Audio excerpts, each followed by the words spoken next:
Buenas noches para todos, familias, bienvenidos, familias y compañeros que ya Buenas están noches. conectados tan rápido. Ligia, ¿cómo estás, compañera? Buenas noches. Hola Bueno, Sandrita, buenas noches. ¿Cómo estás? Muy bien, te hemos extrañado. Ay, no me digas, yo también. Bienvenida. A todos los que ya están Gracias. conectados, bienvenidos. A todas las familias, a los compañeros, a todos los participantes, al doctor Eric, que ya lo veo conectado, y a nuestro ponente de hoy. Antes de darle el paso al tema que vamos a manejar, les cuento que como ya los habíamos invitado por medio de los chats de difusión que compartimos, hoy el doctor Ramón hizo presencia en un programa de Teleantioquia que fue transmitido hoy en vivo a las 4 de la tarde que se llama El Paradero. Para los que no lograron conectarse, que me han preguntado por el diferido, lo tengo como tarea adjuntarles el link esta semana o informarles qué día por medio del canal también lo van a repetir para que estén pendientes y nos acompañen. El doctor habló de nuestra institución, habló de Servir, de su modelo terapéutico, de su trayectoria en la psiquiatría en Antioquia y de las adicciones y otros temas que nos interesan. Bienvenidos a todos. Gracias por su participación. Les recuerdo que les adjunto el link de asistencias y les agradezco que ustedes me ayuden con el diligenciamiento de la asistencia, valga la redundancia, para que nosotros podamos seguir teniendo un registro y los invito a que por medio de las líneas institucionales, por medio de los equipos o por los chats, ustedes nos continúen haciendo sugerencias de los temas que ustedes consideran más importantes que pongamos sobre la mesa y que tratemos acá con nuestros profesionales. Entonces, bienvenidos, gracias por estar acá. Les presento a nuestro compañero Bernardo Ángel, que es un psicólogo de nuestra institución, que nos acompaña desde hace mucho tiempo, desde los inicios de CDO, que es Clínica del Oriente, nuestra institución hermana, y que ahora también está apoyando diferentes procesos en hospitalización parcial principalmente en servir. El tema que tenemos hoy es la importancia que tienen las emociones en la recuperación. Entonces, bienvenidos. Estoy pendiente en el chat por si de pronto van surgiendo dudas para poder darles respuesta y hacerles un acompañamiento. Bernardo, bienvenido compañero. Adelante. buenas noches. Buenas noches. No te vemos compañero. Espérame que Buenas noches. Muy Buenas buenas noches. noches. es que no he podido entrar por donde es la cámara.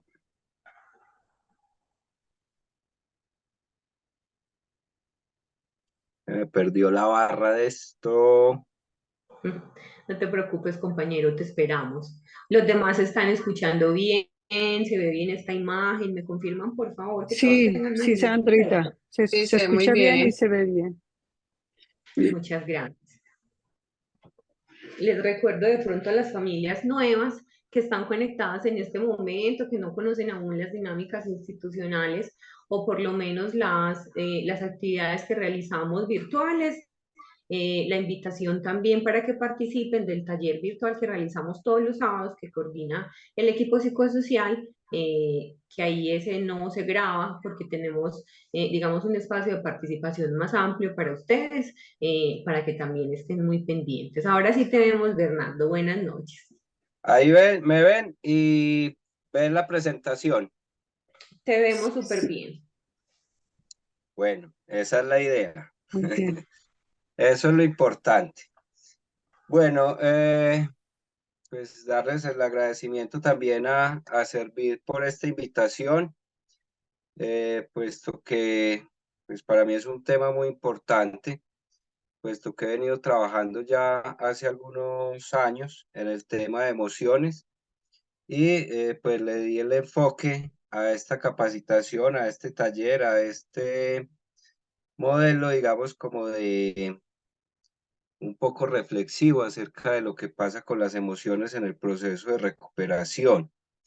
Ese proceso de recuperación está enfocado pues a la adicción y a la salud mental, porque sé que compartimos, digamos, como ambas poblaciones en este espacio. Entonces, agradecer pues como la invitación. En primer momento, pues como ya lo decía también Sandra, actualmente comparto mis servicios profesionales a Servit y también a Clínica del Oriente, como ya lo decía, pues una institución hermana de Servit. También me desempeño como docente asistencial en las dos instituciones, entonces trabajo todo el tema relacionado con los estudiantes de la Universidad Católica, ¿cierto? Entonces es, digamos, como esa doble connotación que tengo dentro de la institución. Actualmente estoy en el programa de atención o en la valoración, en la prevaloración de los usuarios que, pues, que ingresan a Servit, y de aquí pues se desprende pues como todo el trabajo que desempeño. Bueno, a ver, hablar de, esta es la segunda, ahí están viendo la segunda diapositiva, ¿cierto? Esta diapositiva entonces va a estar enfocada a lo que tiene que ver. Entonces, bueno, la primera pregunta, digamos que empiezo es, ¿cuántas emociones existen? Eh, es difícil pues pensar en una sola emoción, cómo reaccionamos frente a esa emoción, qué hacemos frente a esa reacción y por qué son importantes las emociones en el proceso de recuperación. Es hablar de cuántas emociones existen, es complejo, ¿cierto? Porque va a depender de cada cultura, va a depender de cada ser humano, va a depender de todos esos constructos a nivel individual, familiar y social que hacemos frente a la emoción. Entonces, cuando hablamos cuántas emociones existen, yo creo que pueden haber aproximadamente unas 103, unas 110 emociones más o menos que se relacionan directamente con lo que somos como seres humanos. Cuando yo les pregunto cuántas emociones existen, ¿ustedes qué piensan? ¿Ustedes qué digamos, cuál es la respuesta a esa pregunta? ¿Qué podrían responder cada una a esa pregunta?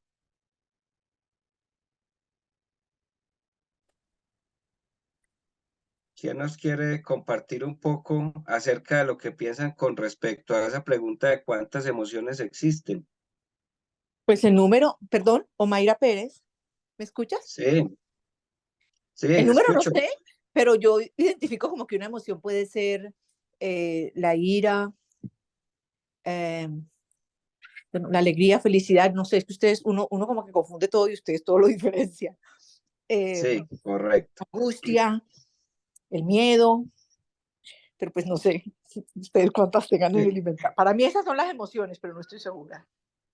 sí, total. Entonces, van a haber gran cantidad que se nos vuelve difícil incluso pensarlas. Cuando yo les digo, es difícil pensar en una sola emoción, y mire que cuando hago esa pregunta, entonces sale la angustia, sale una cantidad, ¿cierto? Se abre el abanico de posibilidades frente a esa respuesta, ¿sí? Ahora, ¿cómo reaccionamos frente a esa emoción que pensamos? Por ejemplo, es muy diferente la reacción frente a la alegría que frente a la tristeza.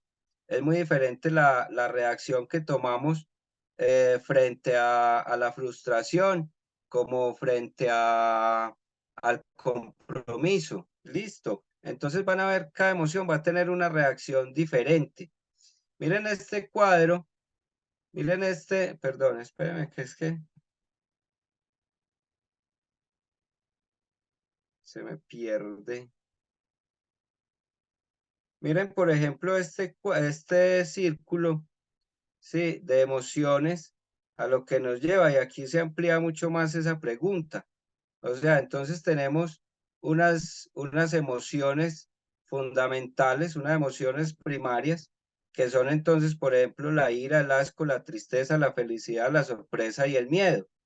Todas estas emociones van a ser parte, ¿cierto?, de Perdón, lo que yo no sé experimentamos.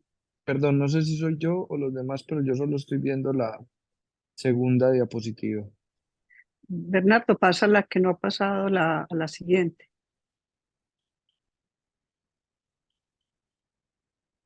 De la que no estás hablando, no has pasado la diapositiva. ¿Dónde está el círculo? Las emociones del circulito.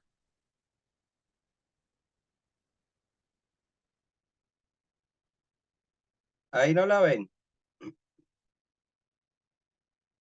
No, no, Bernardo, no. Ah, ya sí, ya, sí. En este momento sí, claro. Ahí sí ya, listo. Entonces miren en ese círculo del centro, ¿cierto? Todas sus emociones fundamentales que van a hacer, por ejemplo, referencia, por lo general, cuando se habla de emoción o cuando se pregunta qué pensamos cuando una emoción, ¿cierto? Se hace pues como latente. Cada una de esas emociones, por ejemplo, la ira va a tener unas ramificaciones que van a llevar a la amenaza, van a llevar al odio, van a llevar a la agresividad, a la frustración, a la distante, a lo crítico. Pero sumado a ello, arriba vamos a tener otra gran ramificación que va a tener entonces la ira, por ejemplo, a sentirnos apenados, devastados, atacados, rabiosos, hostiles, irritados, introvertidos, desconfiados, escépticos y sarcásticos. Y así cada una de esas emociones principales va a tomar, digamos, un papel fundamental en lo que nosotros sentimos y en lo que nosotros emocionamos como tal, ¿cierto? Por ejemplo, el miedo es fundamental en todo proceso humano. ¿Por qué va a ser fundamental? Porque nos ayuda a reaccionar frente a situaciones de amenaza, nos ayuda a reaccionar frente a esas situaciones en las que nuestra vida corre peligro. Entonces, asimismo, nos va a ilustrar toda esa cantidad de situaciones que puede experimentar una persona en relación frente a sentirse con miedo, por ejemplo, a salir de una situación o de salir, por ejemplo, del consumo de sustancias. Entonces va a sentirse inseguro, va a sentirse ansioso, va a sentirse asustado. En ocasiones, miren, el mío también lleva a que las personas se sientan rechazados, humillados a nivel familiar y social. Entonces, cada emoción va a tener un componente muy significativo en el concepto individual, en lo familiar y ya a nivel social también. Listo. Por ejemplo, la sorpresa, que es una emoción muy ¿cierto? Pero a sentir es cierto que nos va a llevar a sentir en ciertos momentos confundidos, asombrados, entusiasmados. Por ejemplo, cuando la persona ingresa a un proceso como los que hacemos en Servir, vamos a tener entonces en esas emociones también primarias, por ejemplo, la felicidad. La felicidad tiene unos componentes muy importantes con la alegría, el interés, el orgullo, la aceptación, el sentirnos también que podemos hacer las cosas. Tiene una connotación muy grande con la pasividad, con el pacifismo, la pasividad de la persona. Tiene una connotación muy grande también con aquello íntimo y con el optimismo. Por eso muchas veces, ¿cierto? Dentro de estos procesos que manejamos dentro de Servir, es muy importante generar la confianza y listo. Entonces, miremos en este abanico, digamos, de la felicidad, todo lo que encierra, ¿cierto? Entonces aquí, por ejemplo, es fundamental, ¿cierto? Que estos procesos giren también no solamente en la felicidad como un estado, digamos, momentáneo, sino todo lo que la felicidad acarrea y todo lo que se hace en la preparación de los usuarios para asumir otros modos incluso de ver la vida, ¿cierto? Porque la seguridad que una persona su proceso debe ser muy alta, porque esto nos evita también recaídas, esto nos evita también llevar a esos pacientes a extremos que muchas veces no quisiéramos que ellos vivan. Entonces, la felicidad es importante, ¿cierto? Puesto que cierra también a los factores eh, individuales, familiares y colectivos, porque cuando yo tengo o cuando yo fortalezco también a una familia, desde la aceptación de una condición del usuario, desde la aceptación también de que, por ejemplo, la adicción es una enfermedad, de que existe la enfermedad mental y que requiere unos tratamientos, ahí yo estoy asegurando también esa felicidad, no tan, no solamente para el usuario, sino también para la familia y para todo su núcleo social. También yo creo que aquí hay que tener algunos cuidados con esta emoción. A veces, eh, a veces también dentro de esa amalgama de emociones hay una muy significativa que es, perdió la euforia. ¿Sí? Y la euforia, por ejemplo, en unos trastornos como el trastorno afectivo bipolar, eh, el-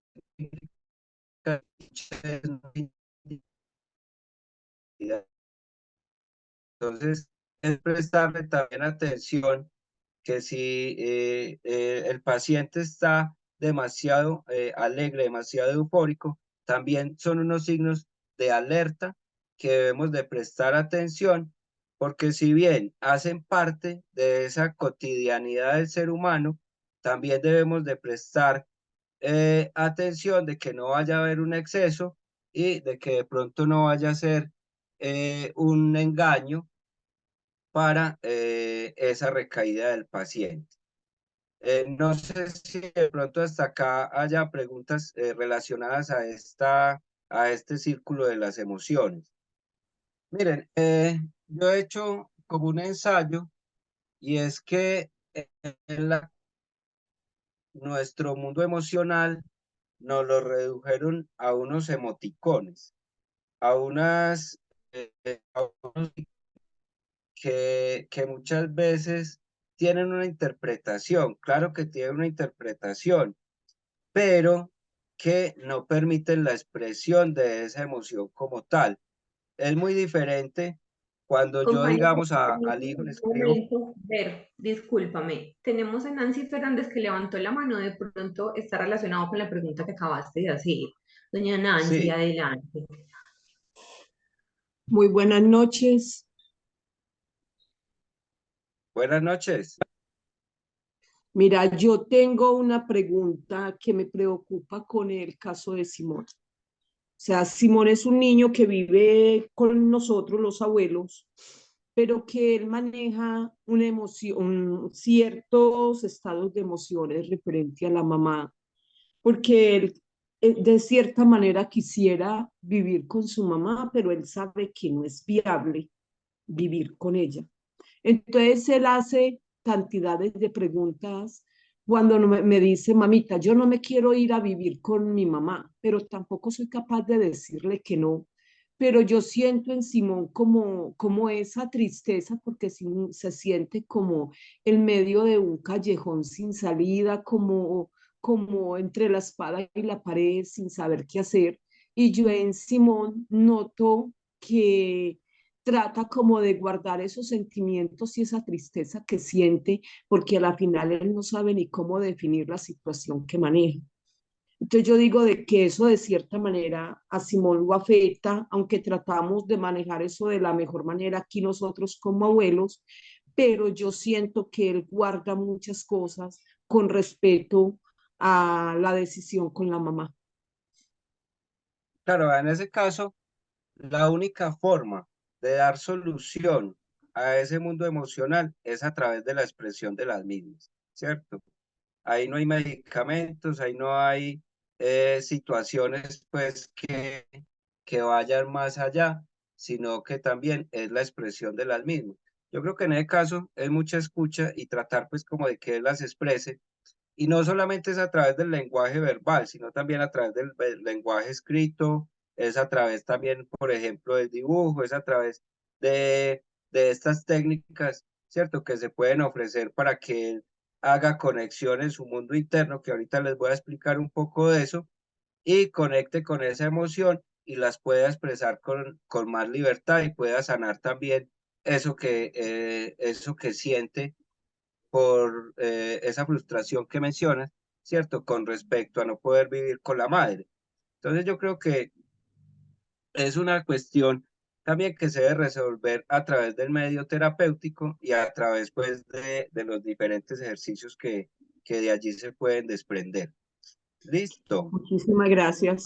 Igual también una como recomendación que siempre les realizo, preguntas que sean de manera personal, de manera muy como para el caso, dirigirse directamente a su equipo de tratamiento para que se pueda hacer como un direccionamiento tal cual está la historia clínica, tal cual se conoce al paciente y así tengan una respuesta también más aceptada.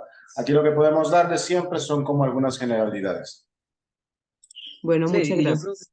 yo creo que también lo que dice el doctor Eric es muy cierto, ¿cierto? Porque cada usuario, cada paciente va a tener una forma diferente que solamente el equipo muchas veces es el que comprende la forma en que él puede expresar.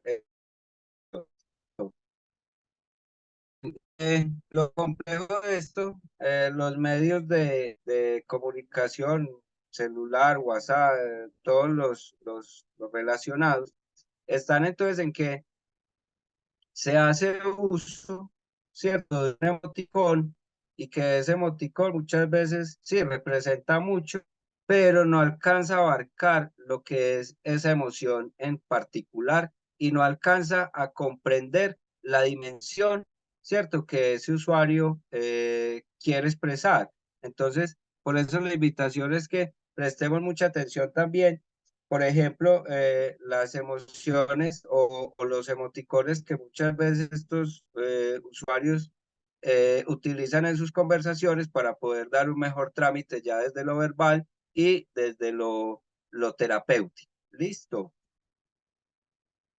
Ahora, entonces, ¿qué es la emoción? El mundo emocional de los seres humanos afecta las relaciones que establecen con las demás personas. Por lo tanto, podemos decir que es como lo plantea Vizquerra, que es una reacción conductual y subjetiva producida por una información del mundo externo e interno, o sea, en lo interno, esa memoria del individuo. Y es que, como les decía ahorita, anteriormente, es que esa reacción tendrá mucho significado a nivel terapéutico.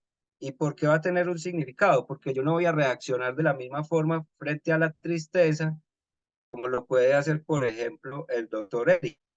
No puede reaccionar frente a la ira de la misma manera en como lo hace fulanito, peranito, sultanito. Yo puedo reaccionar frente a la ira, por ejemplo, con un golpe a la pared, o puedo reaccionar frente a la ira, por ejemplo, realizando un dibujo, o puedo realizar otras actividades a través del deporte, a través de eh, incluso un programa de cocina, un programa culinario, no sé. Hay mucha cantidad de reacciones. ¿Por qué? Porque el individuo en su memoria es el que guarda ese concepto frente a la emoción y frente a lo que le genera esa emoción como tal. También Bellis e Iñiguez consideran que las emociones corresponden a experiencias corporales naturales que luego se expresan a través del lenguaje y ese lenguaje a su vez suele calificarse como irracional o subjetivo.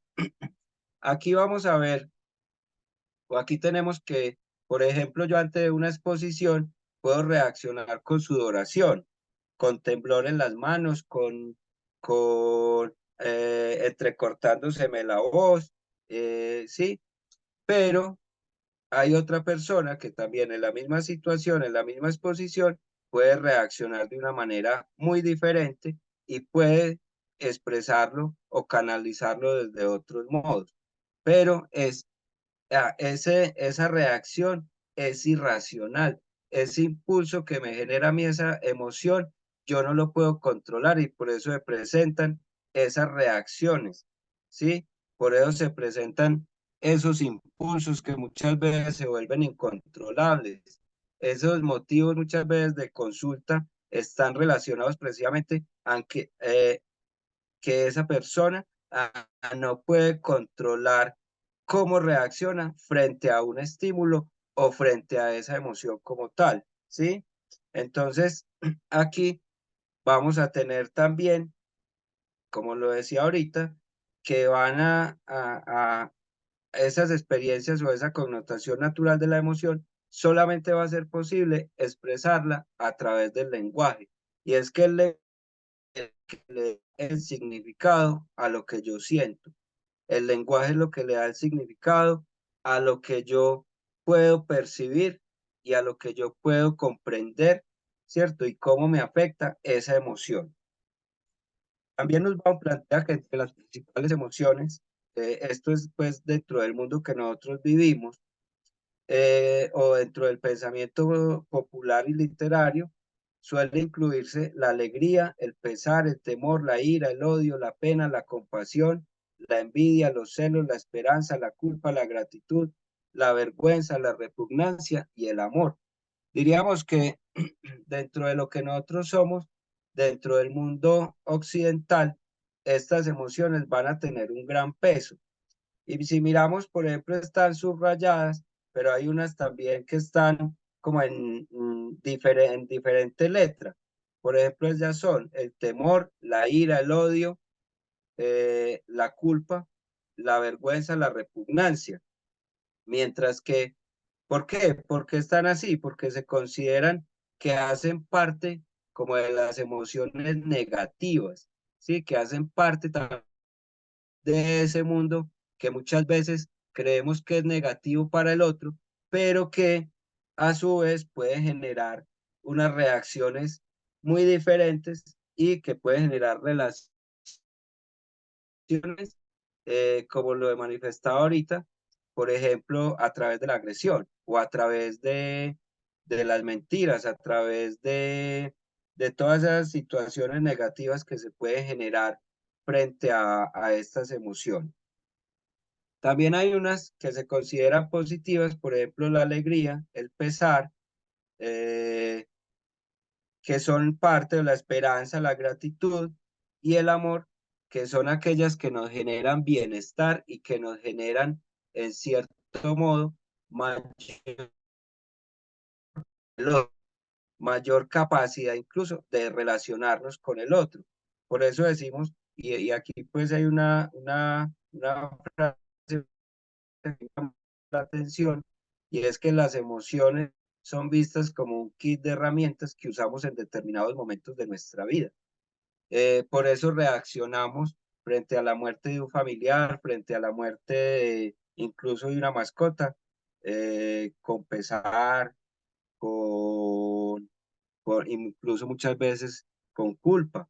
Pero si le damos, por ejemplo, un regalo, esa persona puede reaccionar con gratitud, puede reaccionar con esperanza, ¿cierto? Entonces, miren que esto va a ser una construcción tanto del usuario como también de las personas que lo rodean a ese usuario. Y tanto para el usuario con una enfermedad de tipo mental como con un usuario con la enfermedad de la adicción. Aquí va otra pregunta y es que existen emociones, perdón, positivas o negativas. ¿Ustedes qué creen frente a esa pregunta? ¿Podrían catalogarse como negativas o positivas? ¿Alguno que nos ayude, por ejemplo, a responder esta Buenas pregunta, noches. Ligia? Buenas noches. Buenas Pues yo noches. pienso, Bernardo, yo pienso que todas las emociones, o sea, ni positiva ni negativa, todas las emociones son una brújula para conducirnos hacia dónde está como el sujeto, dónde está la persona, ¿me entiendes? Que nos habla del ser humano. Entonces yo pienso que todas son una brújula, sobre el ser humano, sobre su estado emocional. Sí, efectivamente. Entonces, yo no considero que existan emociones negativas o positivas. Yo simplemente considero que existe la emoción y punto. La manera en que yo reacciono frente a esa emoción, sí es la que se va a considerar positiva o negativa, porque cada emoción, perdón, va a tener a su vez una reacción. Era como le decía anteriormente. Puede que el usuario frente a los celos reaccione de una manera y yo frente a los celos puedo reaccionar de otra totalmente diferente y de otra manera pues mucho más acorde incluso con lo que va en el proceso. Y lo vemos también en cantidad de ocasiones y esto pues está relacionado, por ejemplo, en el modo y esos procesos también aprendidos en la infancia, la reacción frente a esas emociones como tal. Sí, por ejemplo, no es lo mismo, digamos, un usuario que viene con una historia de vida bastante traumática a uno que no le ha tocado vivir, por ejemplo, una situación de abandono. ¿Sí? Entonces cada uno va a asimilar esos procesos y esa reacción frente a la emoción de maneras muy diferentes. También cómo pueden afectar las emociones el proceso de recuperación en la enfermedad mental o las adicciones. Y aquí es el punto, digamos, también un poco central acerca de cómo los usuarios entienden y comprenden su mundo emocional, porque si bien un usuario, por ejemplo, puede sentir culpa frente al consumo de sustancias, ¿cierto? Y entonces la manera muchas veces de llenar esa culpa es a través del mismo consumo y eso va a hacer que el consumo se prolongue. Entonces, mientras que yo no resuelva muchas veces esa culpa del usuario, no me va a permitir eh, o no va a poder asumir otras concepciones frente a ese consumo. Sí, o sea, este tema realmente es bastante importante, puesto que tiene muchas perspectivas y puede ser, o la culpa se puede manifestar de un modo en el mismo usuario, ¿cierto? De acuerdo también como a la situación y el avance de los procesos internos de cada uno. Entonces, van a ser fundamentales, claro que van a ser fundamentales. No es lo mismo un usuario que tiene una perspectiva de vida positiva, que cree que pueden haber otras alternativas frente al proceso, que puede tener otros significados también su mundo emocional, aquel usuario que de pronto se considera negativo, se considera que no va a ser capaz, que considera que no tiene el apoyo suficiente por parte de la familia, que considera que los demás le quieren hacer daño. Entonces, mire, esas emociones van a ser un puente muy importante para ese proceso de recuperación en cuanto a las expectativas y en cuanto también el desarrollo emocional de esa persona. Entonces podemos decir que claro, que la recuperación de la enfermedad, si bien por ejemplo está mediado por unas terapias farmacológicas, también va a ser el significado que ese usuario le dé también a esa enfermedad, que la familia también comprenda esa enfermedad y cómo se va adaptando también a esos nuevos cambios en la interpretación de las emociones.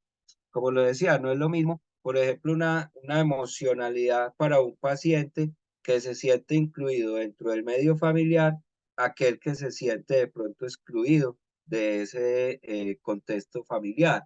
No es lo mismo la recuperación para un usuario que tiende a tenerse una vergüenza muy arraigada, ¿cierto? Frente a lo que ha vivido o tiene, digamos, de esa experiencia de vida, aquel que siente aquel que no siente vergüenza y reconoce que precisamente tiene o necesita una ayuda terapéutica.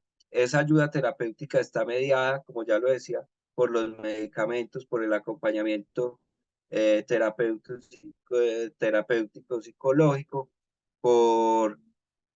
también por las ocupaciones que haga el usuario.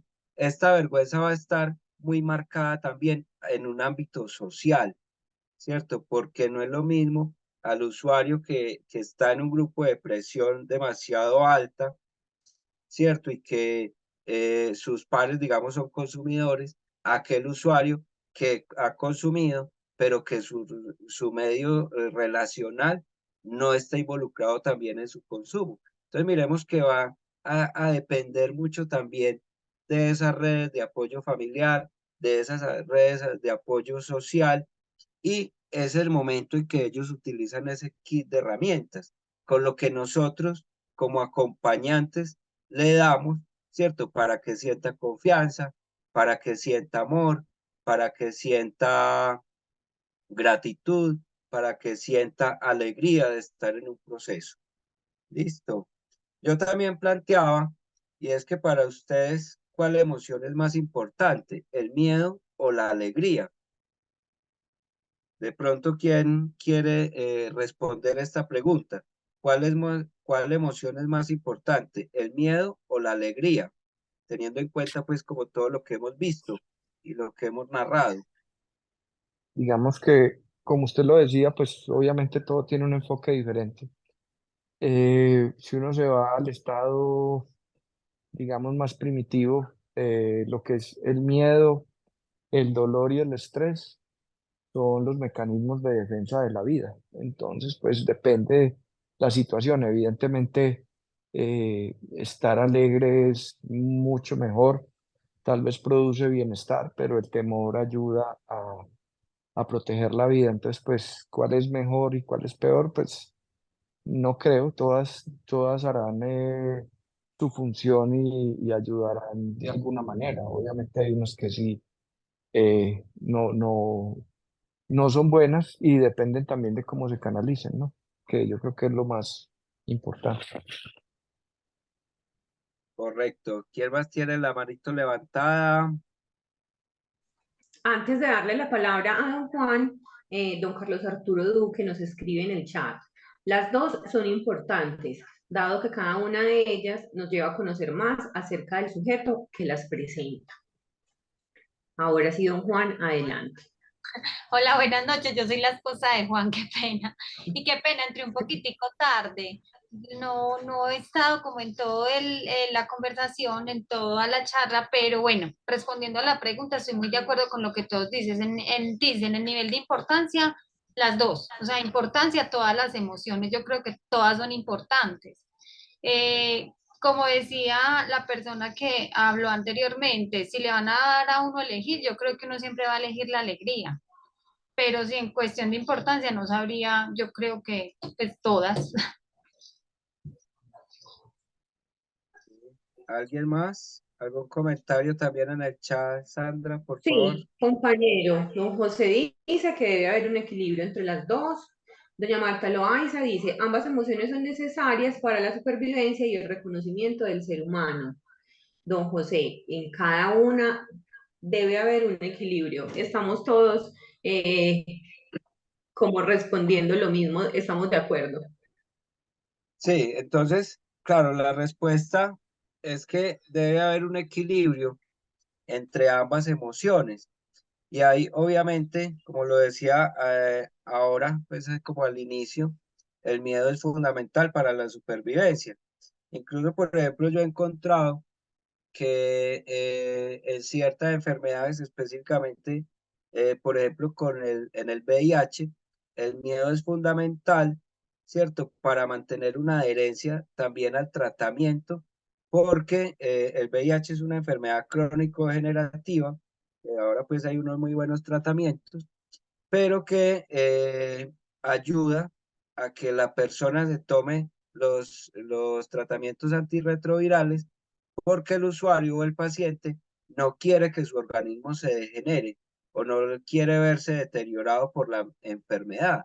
Entonces, miren que va a ser también muy importante este miedo, por ejemplo, en una persona adicta, como ya lo decía también ahora, y es, por ejemplo, frente al miedo a la recaída, porque es que la recaída es un proceso de alto impacto y que deteriora mucho la condición mental de la persona. Ya digamos en enfermedad mental, el miedo también es importante porque nos ayuda a mantener la adherencia a un tratamiento y nos ayuda también a mantener un equilibrio, digamos, en la persona que da bienestar. Entonces, como yo tengo miedo a estar mal, ¿cierto? Entonces hago lo posible para estar bien y para mantener un equilibrio.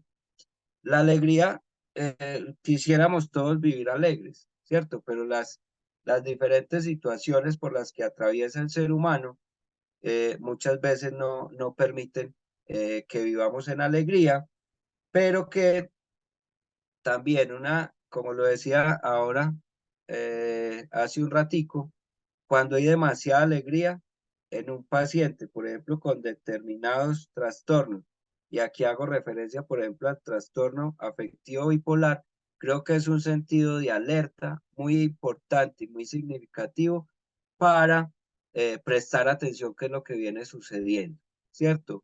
Porque la alegría está relacionada también a esa euforia. Sabemos que en la euforia perdemos muchas veces la conciencia, y entonces es ahí donde inicia la puerta de la recaída.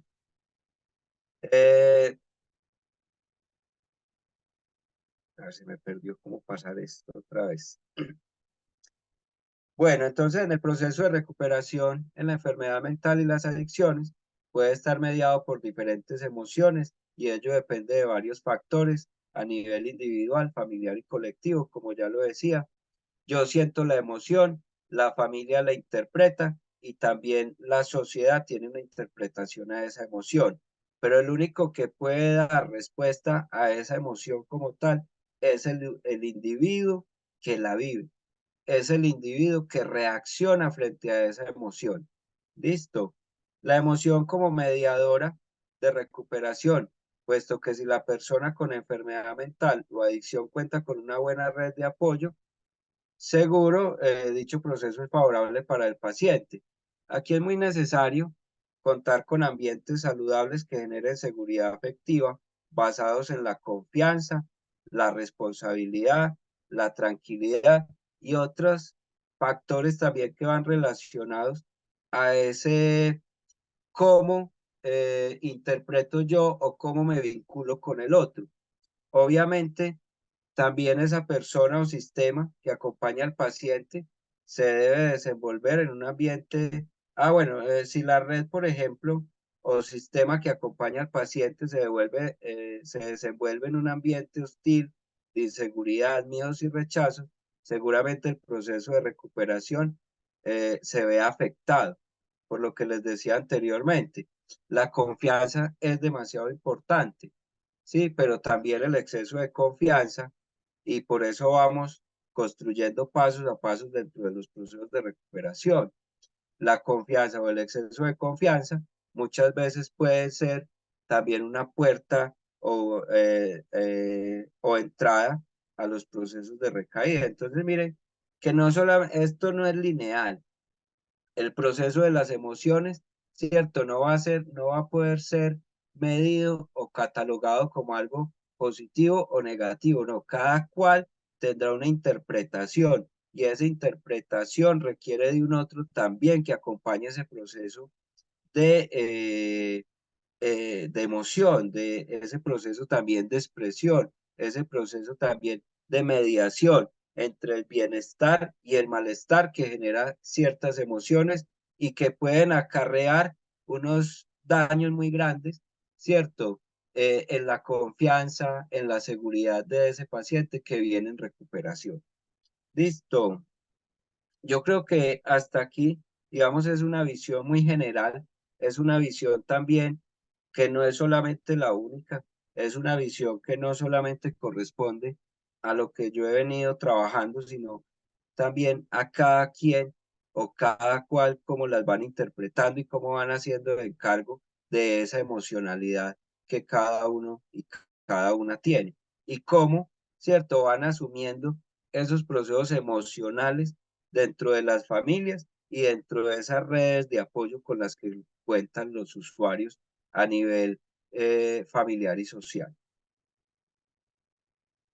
Queda un espacio, digamos, para aquellas preguntas o por si tienen algunas dudas. Yo sé que este tema es muy vasto, yo sé que este tema tiene cantidad de interpretaciones, ¿cierto? Pero esto es una visión muy general y, digamos, como hacer la interpretación muy sencilla también para la comprensión de las mismas.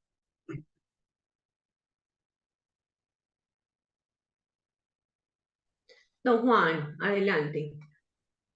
Muchas gracias. Lo que pasa es que hay un tema pues esa parte de las emociones de mi hijo que está ya en un proceso pues de recuperación.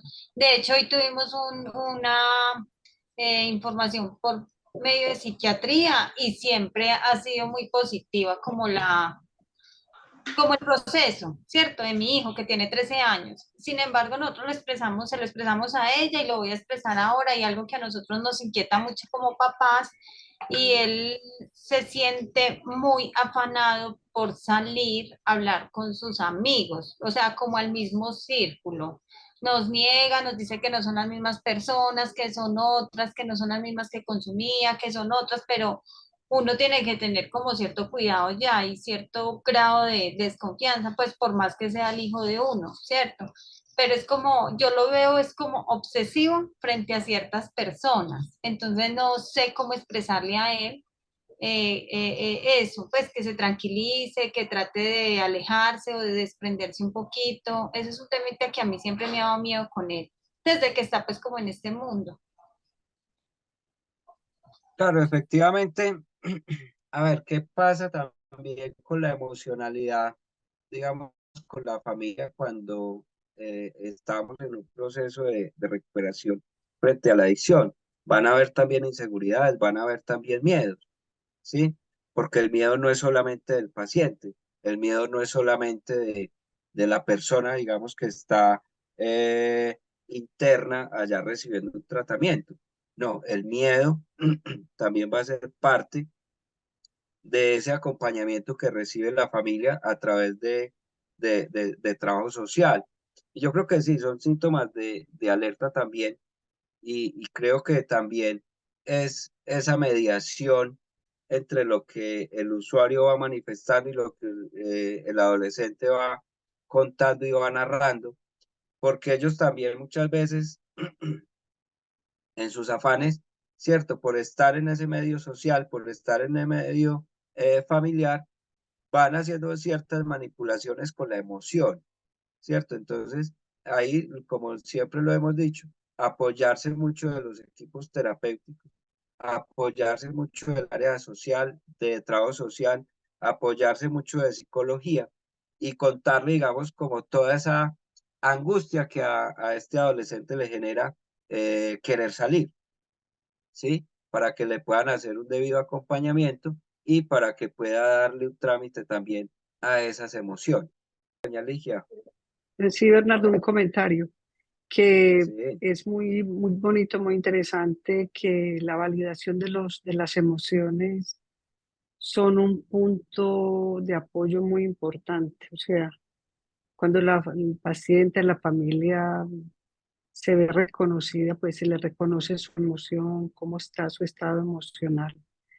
Eso es un apoyo terapéutico. En algún momento eso puede generar como un alivio porque el paciente o la familia se siente, digamos, que se está entendiendo, se está comprendiendo, sin que esto quiera decir que la familia o el paciente se va a quedar ahí, ¿cierto?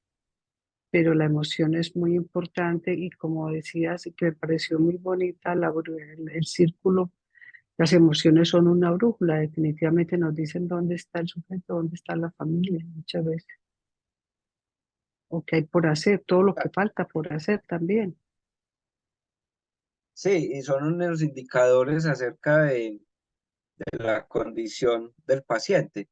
Y doña Ligia, ¿cierto? Toma un aspecto muy importante que de pronto no lo mencioné en el transcurso, y es que muchas veces invalidamos la emoción del otro, y esa invalidación está sujeta, por ejemplo, y sucede mucho, por ejemplo, con los pacientes ansiosos.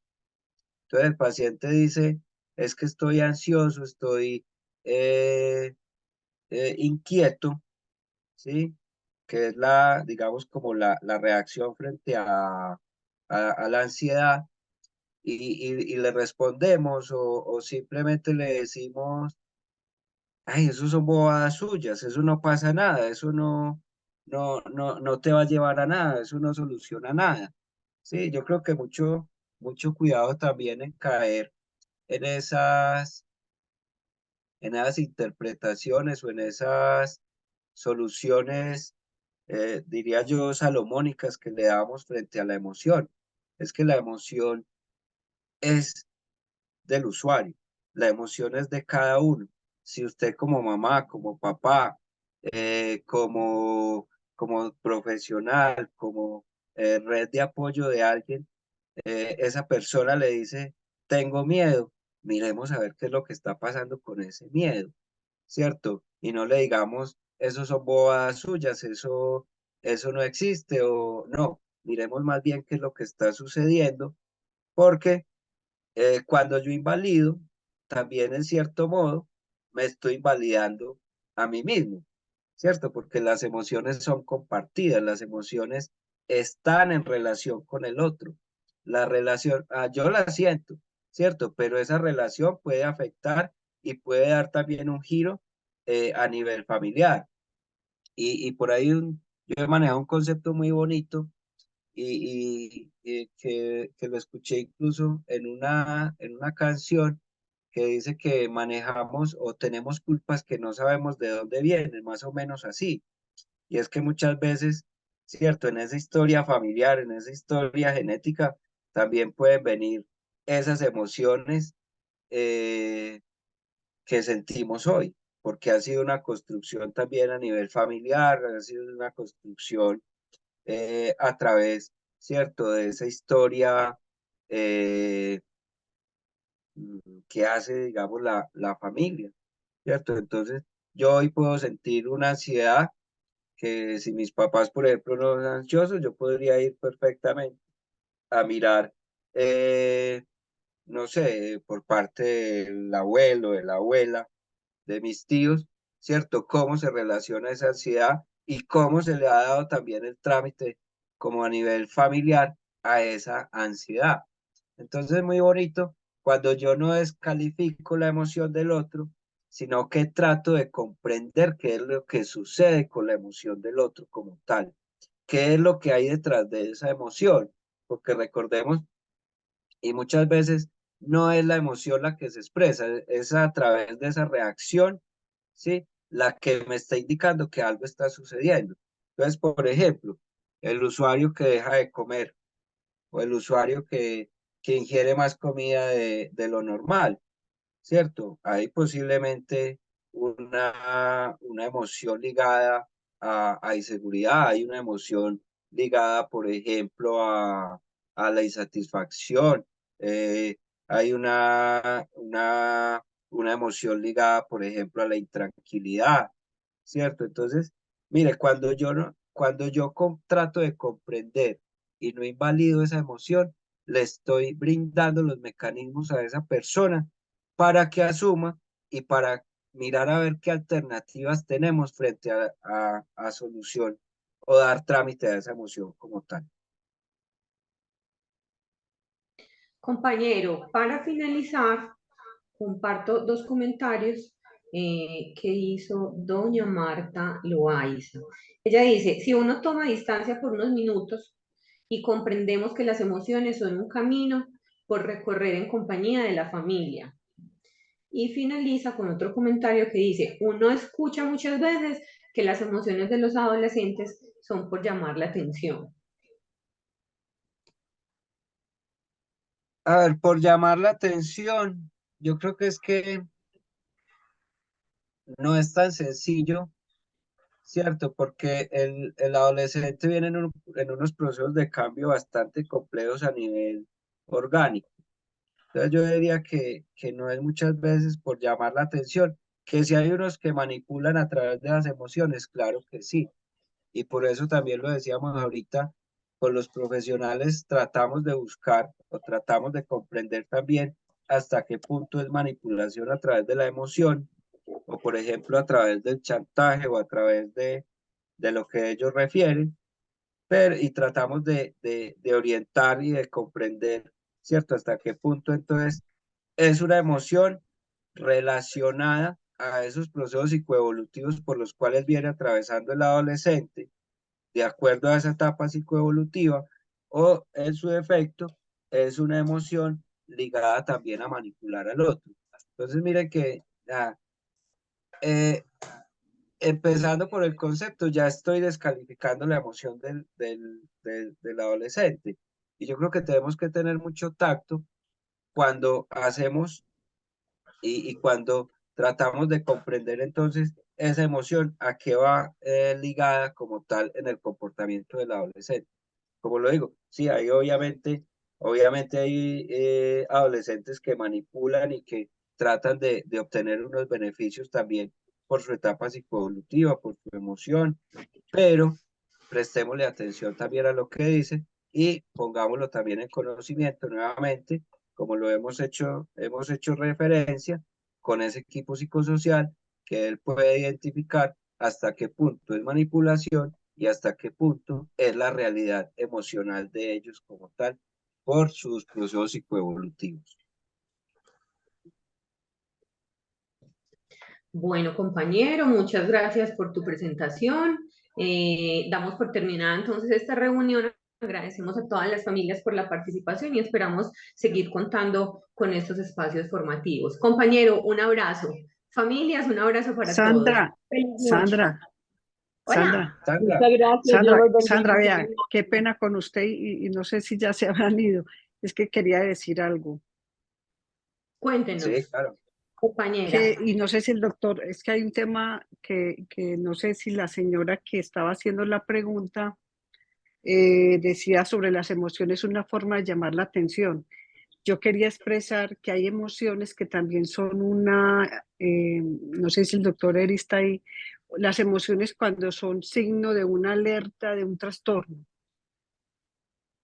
¿Me entiendes? O sea, pero ya de pronto será tema de otra oportunidad. Pero también hay que leer las emociones como signos de una enfermedad también. Pero ya es otro tema pues que más adelante seguramente abordaremos. Está muy Yo creo bien. que, Gracias, compañera, por ese yo creo que aporte. Vero. Yo creo que ese concepto que acaba de mencionar, ¿cierto? Podría ir ligado la emoción y la psicopatología, ¿cierto?